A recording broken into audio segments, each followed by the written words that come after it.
Buenas gente de YouTube, bienvenidos a un nuevo video. Theodore Robert Bundy, mejor conocido como Ted Bundy, nació en Cowell en 1946. Fue un famoso y despiadado asesino en serie estadounidense. Después de más de una década negando los hechos, confesó al menos 30 homicidios de mujeres estadounidenses, que cometió en 7 estados entre 1974 y 1978. El número real de víctimas es actualmente desconocido. El FBI le comprobó 36 asesinatos, por lo que fue condenado a muerte y ejecutado en la silla eléctrica en 1989. Vivió sus primeros 4 años en casa de sus abuelos maternos. Durante este tiempo, creyó que sus abuelos eran sus padres y que su madre era su hermana mayor. Nunca conoció a su padre. En 1950, Ted y su madre se mudaron a Washington. Allí, Luis conoció a Johnny Bundy, un cocinero del ejército con el que se casó en 1951 y del que Ted posteriormente adoptó el apellido. El matrimonio tuvo 4 hijos, pero Ted nunca creó un lazo afectivo con el esposo de su madre. Fue un estudiante de la Universidad de Washington. En 1967 se enamoró de Stephanie Brooks, una joven de familia acomodada. Stephanie fue el sueño hecho realidad de Bundy, pero 2 años después ella se graduó en psicología y finalizó la relación por considerar que su pareja era indiscreta y carecía de objetivos claros en la vida. Bundy nunca superó la ruptura y se obsesionó con ella, manteniendo contacto a través de cartas para así intentar reconquistarla. Bundy abandonó los estudios durante un tiempo y después regresó a la Universidad de Washington para estudiar Derecho. Fue considerado un estudiante brillante y estimado entre sus maestros. Al mismo tiempo, inició una relación de 5 años con Meg Anders, quien era divorciada y tenía una hija pequeña. Sin embargo, Meg desconocía que su novia había estado saliendo con una chica de California, con la que seguía escribiéndose cartas. Durante 1969 y 1972 todo fue bien.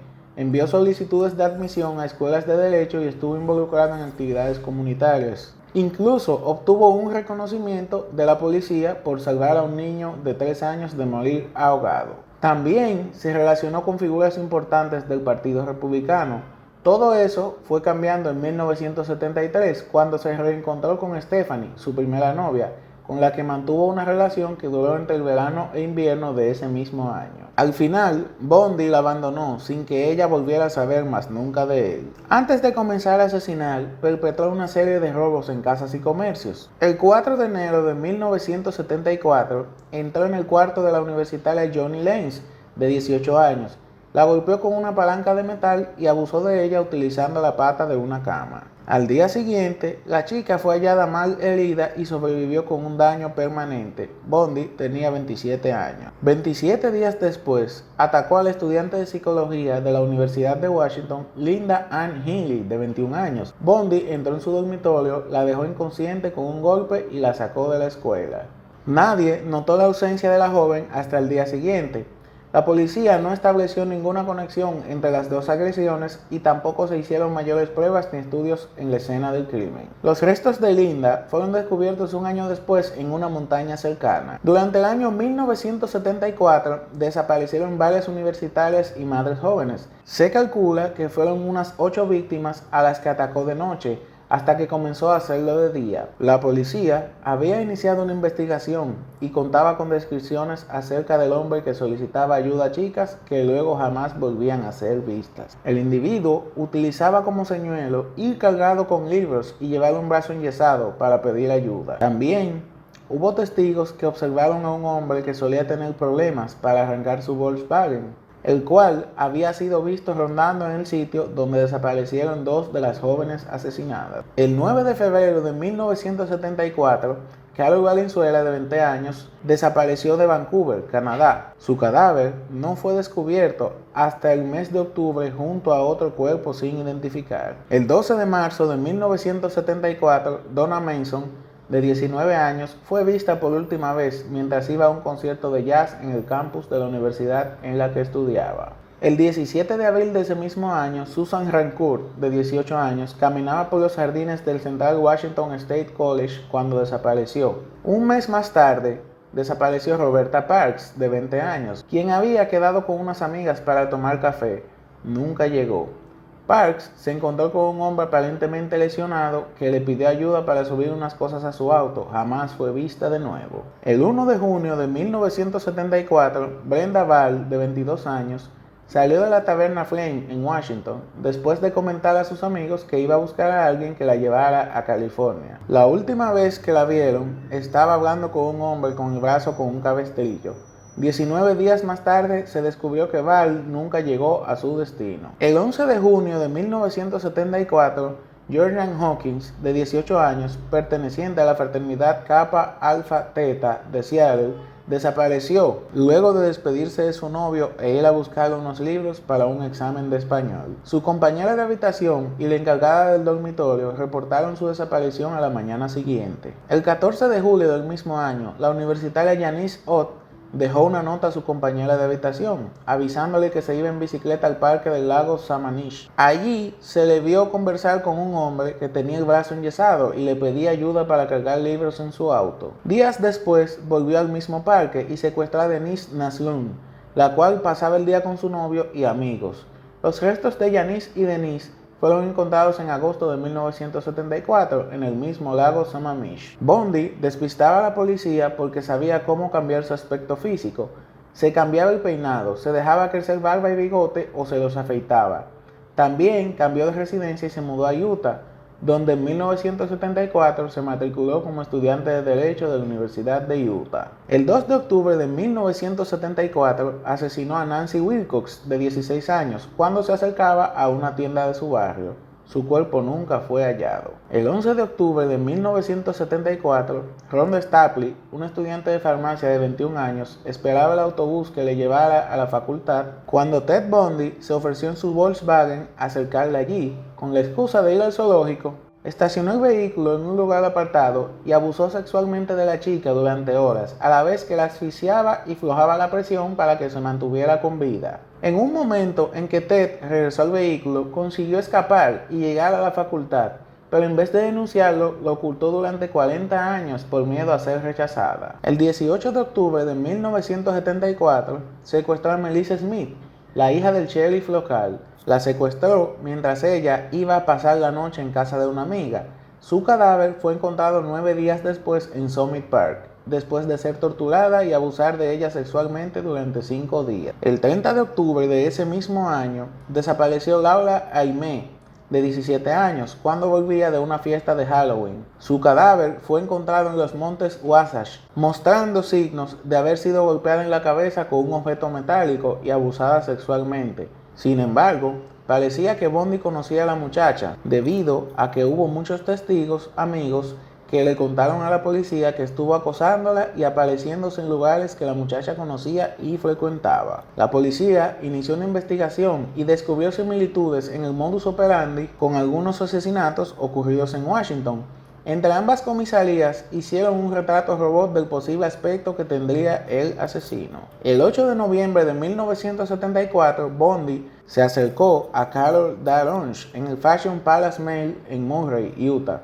Haciéndose pasar por un oficial de policía, le informó que habían intentado robar su coche. Carol subió al auto de Bundy bajo la creencia errónea que iban a la comisaría para presentar un informe. Después de detener abruptamente el coche, Bundy sacó una pistola y la esposó de una muñeca.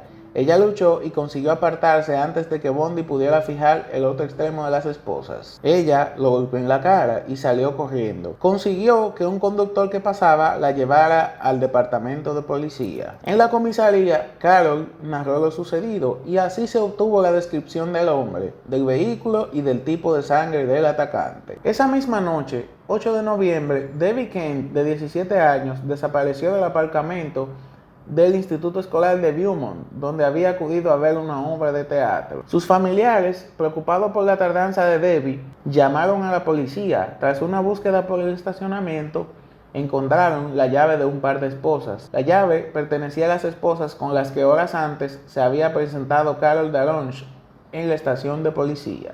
La directora de la obra de teatro, Jean Graham, declaró que durante la actuación, un hombre de aspecto parecido al del sospechoso le había solicitado que lo acompañe al aparcamiento para identificar un vehículo, pero que ella se había negado por estar ocupada con la obra. Casi un mes después, de ocurridos los hechos, un hombre llamó a la policía para informar que la noche de desaparición de Debbie Kent había visto salir de forma precipitada un Volkswagen del estacionamiento del instituto. El 1 de marzo de 1975 fue descubierto un cráneo en las montañas Taylor, en Washington. Pertenecía a Brenda Ball. La policía realizó una amplia búsqueda por los alrededores y 3 días después encontraron parte de los cuerpos de Linda Healy, Susan Rancourt y Roberta Park. Posteriormente se hallaron otros restos que fueron identificados pertenecientes a Donna Mason. El descubrimiento de algunas de las víctimas no detuvo a Bundy, quien se mantuvo bajo el mismo modus operandi, secuestrando y asesinando mujeres. Ted Bundy nunca aceptó en los juicios los asesinatos que él había cometido. Debido al retrato robot que tenía la policía, una amiga cercana de Meg Anders lo reconoció como Ted Bundy. Meg Anders también llamó de manera anónima a la policía, sugiriendo que su novio podría tener algo que ver con las muertes. A pesar de que se facilitaron fotos recientes de Bundy a la policía, los testigos fallaron al hacer la correspondiente identificación. La policía desechó esa pista para enfocarse en otros informes. La atención hacia Bundy se disipó hasta algunos años más tarde. Bundy adoptó la estrategia de trasladarse de un estado a otro para evitar que la policía descubriera sus patrones. Con el paso del tiempo, sus ataques se volvieron cada vez más erráticos y osados. Algunas de sus víctimas se convirtieron en testigos, lo que más tarde haría posible el enjuiciamiento de Bundy. En agosto de 1975, un policía detuvo un Volkswagen para comprobar su matrícula. El sospechoso se dio a la fuga, pero fue detenido poco después. En dicho auto se encontró una palanca de metal, esposas, cinta y otros objetos que dieron inicio a una investigación a gran escala en torno a Ted Bundy. El 23 de febrero de 1976 comenzó el juicio contra Ted Bundy por secuestro agravado. Tenía 29 años y entró en la sala con la confianza de que no existían pruebas suficientes en su contra. Sin embargo, una de sus víctimas sobrevivientes lo señaló como el hombre que intentó secuestrarla y amenazó con matarla. Él negó conocerla, pero carecía de coartada. El 30 de junio de 1976 fue sentenciado a una condena de 15 años de prisión con posibilidad de libertad condicional. En prisión, los médicos le efectuaron pruebas psicológicas y toxicológicas, concluyendo que no era psicótico, drogadicto o alcohólico, y que tampoco sufría algún tipo de daño cerebral. Los resultados de las pruebas permitieron seguir preparando procesos en su contra. Las pruebas periciales del Volkswagen determinaron que las muestras de pelo encontradas en él pertenecían a 2 víctimas asesinadas, y otros exámenes determinaron que los golpes en ambos cuerpos podían haber sido ocasionados por la palanca encontrada en el coche de Bundy. La policía le levantó cargos por asesinato y fue trasladado a la prisión del condado de Garfield. Durante los preparativos de su segundo juicio, Bundy despidió a sus abogados y decidió defenderse a él mismo. Por ese motivo, se le permitió visitar la biblioteca de la corte de Aspen. El 7 de junio de 1977 saltó desde la ventana de la biblioteca, lesionándose un tobillo. Aún así, pudo eludir a la policía durante 6 días y sobrevivió robando y durmiendo en una cabaña abandonada. La policía lo atrapó cuando trataba de robar otro Volkswagen con las llaves puestas. Volvió a escapar de nuevo en 1977, subiendo al techo de una de las estaciones de la cárcel para desde ahí acceder a otra parte del techo que desembocaba en el almacén de un departamento vacío del penal.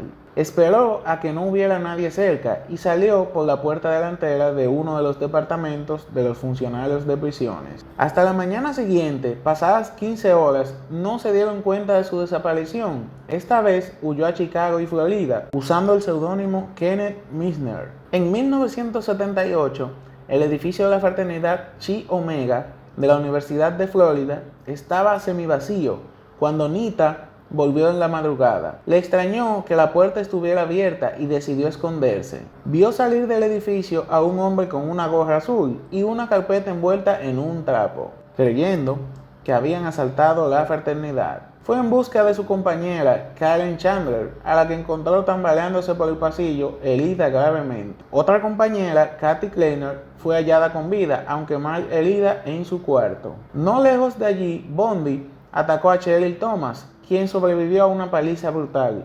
Su cráneo fue fracturado, tenía la mandíbula rota y un hombro dislocado. La joven sufrió pérdida permanente de la audición y problemas de equilibrio. En la escena del crimen se encontraron evidencias corporales como cabello y sangre de su autor. Tras cometer este hecho, Bundy, por alguna razón, regresó a su apartamento en Tallahassee. Al parecer, se deshizo de la furgoneta blanca que utilizaba y casi fue detenido cuando intentaba robar otro vehículo. Ted escapó cuando la gente lo dejó solo mientras revisaba las placas del coche robado. De regreso a su campamento, limpió el lugar de huellas, robó un Volkswagen y finalmente dejó Tallahassee. Después de algunos encuentros intensos con los empleados del hotel en relación con sus tarjetas de crédito, que eran robadas y habían sido denunciadas, Bundy terminó en Florida, donde las placas del auto robado fueron reconocidas por un policía de patrulla. Policía que lo detuvo después de una corta persecución y de una breve lucha. Era la tercera vez que era detenido por temas de tráfico. En 1979, en Miami, se le juzgó por los crímenes de la fraternidad Chi Omega. Sus delitos fueron nombrados como los delitos de la década y tuvieron tal impacto en la opinión pública que hicieron que gran parte de los estadounidenses consideraran a Bundy como la encarnación del mal. Bundy ejerció como su propio abogado, pero las evidencias contra él fueron aplastantes. Primero fue el testimonio de Nita, que lo señaló como el hombre al que vio salir de la fraternidad con una gorra puesta. Después subió al estrado el odontólogo Richard Subirón, quien determinó que las marcas de dientes encontradas en el cuerpo de Levy coincidían con la dentadura de Bundy. Testigos fueron llamados por ambos lados, incluyendo a Louise Bundy, su madre, para la defensa. Tras 6 horas y media de deliberación, el jurado lo declaró culpable. Él escuchó el veredicto sin demostrar emoción alguna, a diferencia de su madre, quien suplicó piedad. Bundy afirmó ser víctima de una farsa, un juicio injusto y abusivo, por lo que no tenía que pedir clemencia por algo que no había cometido. El juez Coward lo sentenció a pena de muerte en la silla eléctrica por los asesinatos de Lisa Levy y Margaret Bowman. Nada fue fácil con Bundy, y su ejecución no sería distinto. Siguió proclamando su inocencia y metódicamente agotó sus apelaciones. Representándose a sí mismo, obtuvo numerosos retrasos a la ejecución. El 17 de enero de 1989 obtuvo la fecha definitiva. Iba a ser ejecutado una semana después. Bundy no había terminado su lucha para evitar la muerte y trató de mantener sus confesiones como un cebo para así obtener más tiempo. Él y sus abogados pidieron una prórroga de 3 años para que confesara los demás asesinatos. También trató de coaccionar a los familiares de sus víctimas para que soliciten a la corte que le otorgaran más tiempo para poder confesar. A pesar de no conocerse la localización de muchas de las víctimas, todas las familias se negaron. Mientras permaneció encerrado, trató de diferir al máximo la fecha de su ejecución y pretendió haber perpetrado más cantidad de asesinatos, inventando detalles y proporcionando datos inconexos para así ganar tiempo con las reconstrucciones y búsquedas. Bundy celebró un maratón de entrevistas y confesiones durante sus últimos días, aunque nunca estuvo dispuesto a admitir todo, especialmente los asesinatos de algunas de las víctimas más jóvenes. En su último día llamó a su madre y rechazó su última comida. Fue electrocutado el 24 de enero de 1989 y declarado muerto a las 7:16 de la mañana. Tenía 42 años. Bundy fue examinado durante 7 horas por una psiquiatra de Yale University, quien le diagnosticó como un maníaco depresivo, cuyos delitos ocurrían normalmente durante los episodios depresivos, retractándose después para afirmar que sufría un trastorno de personalidad múltiple. La doctora finalmente concluyó que la sociedad se encontraba ante un psicópata. Julia, la tía de Bundy, recordó un incidente perturbador que tuvo con su joven sobrino. Después de recostarse para tomar una siesta, Julia se despertó rodeada de cuchillos de cocina de la familia Cowell. El pequeño Ted, de tan solo 3 años de edad, estaba al pie de la cama sonriendo. ¡Qué historia tan increíble! No entiendo cómo pueden haber psicópatas de tal magnitud. Si te ha gustado este video, por favor suscríbete, déjanos tu like, coméntanos tu parecer y compártelo con tus amigos.